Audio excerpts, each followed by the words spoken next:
आज हमारे वीरांगना रानी अवंतीबाई हाई स्कूल एवं कनिष्ठ महाविद्यालय कला महाविद्यालय में अजीत दादा पवार इनका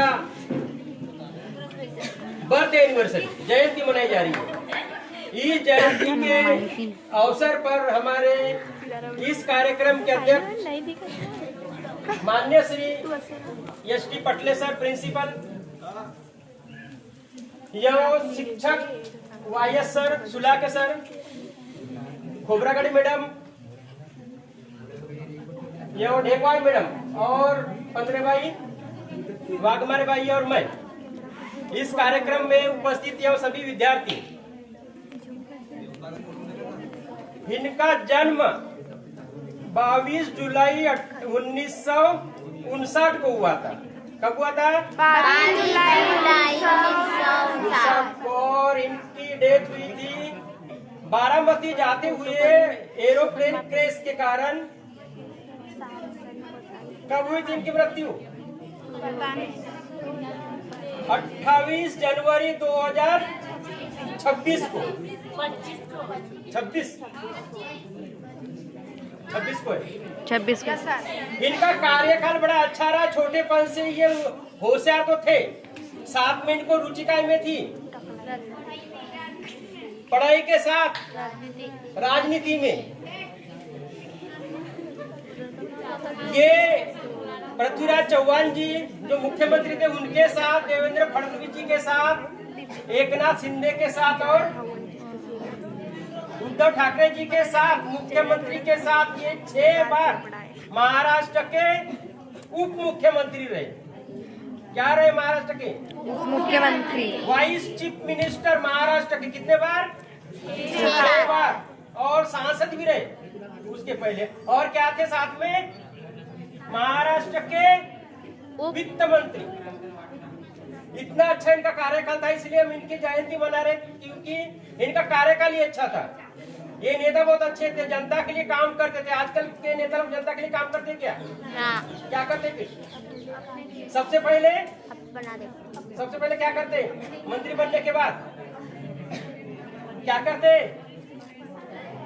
जो खर्चे किए इलेक्शन में वो पूरा निकालते, अपने घर में भरते। उसके बाद बचा तो कहाँ जाता है? जनता के हित में जाता है कि नहीं?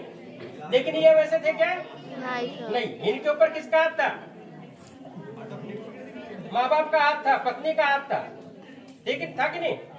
जब तक माँ बाप अच्छे रहेंगे तो लड़के अच्छे बनते। माँ बाप भी खराब रहेंगे तो लड़के कैसे बनेंगे?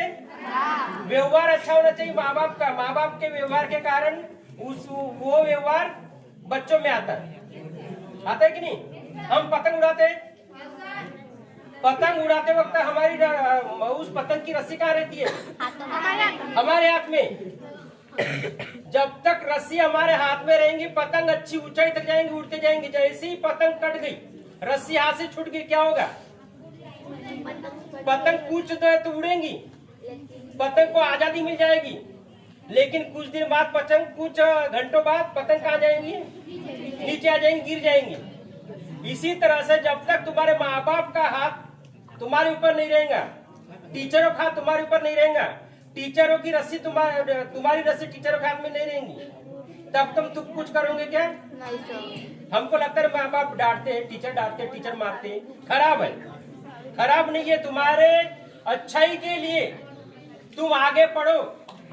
इसके लिए माँ बाप भी डांटते हैं और टीचर भी डांटते हैं। तो उस डांट को हमको समझना होगा और अच्छे से पढ़ाई करना होगा। वो डांट को अपने को ये नहीं समझना है कि खराब है। माँ बाप डांटते थोड़ी देर में, थोड़ी बातों में। क्यों डांटते? हम अच्छा कार्य करेंगे इसलिए। हमको गुस्सा कब आता है? बताओ। जब कोई डांटता है। नहीं, जब हमारे मन की नहीं होती बात, अच्छी हो या बुरी हो, जब हमारे मन की कोई बात नहीं होती तो हमको गुस्सा आ जाता है। माँ बाप समझता है क्या बुरा है, क्या अच्छा है। टीचर भी समझता है क्या बुरा है, क्या अच्छा। इसीलिए रस्सी किसके हाथ में होना चाहिए? हमारी रस्सी माँ बाप के हाथ में, टीचरों के हाथ में। जब तक रस्सी कसी हुई रहेगी, हम अच्छे बनेंगे, होशियार बनेंगे, आगे जाते जाएंगे, आगे बढ़ेंगे, कुछ अच्छा इंसान बनेंगे। रस्सी छूट गई, हमको आजादी मिल जाएंगी। माँ बाप के हाथों से हमारी विद्यार्थी की रस्सी छूट गई, टीचरों के हाथों से रस्सी छूट गई, तो हमको आजादी मिल जाएंगी। लेकिन हम ऊंचे पद पे नहीं जा पाएंगे, अच्छा इंसान नहीं बच पाएंगे। इसलिए क्या करना, अपने को समझना पड़ेगा। टीचर क्या बता रहा है वो बात को समझो, अच्छा ज्ञान प्राप्त करो। माँ बाप जो बता रहे हैं अच्छा ज्ञान प्राप्त करो और अच्छा इंसान बनो। बस इतना कहकर अपने 2 शब्द समाप्त करता हूँ।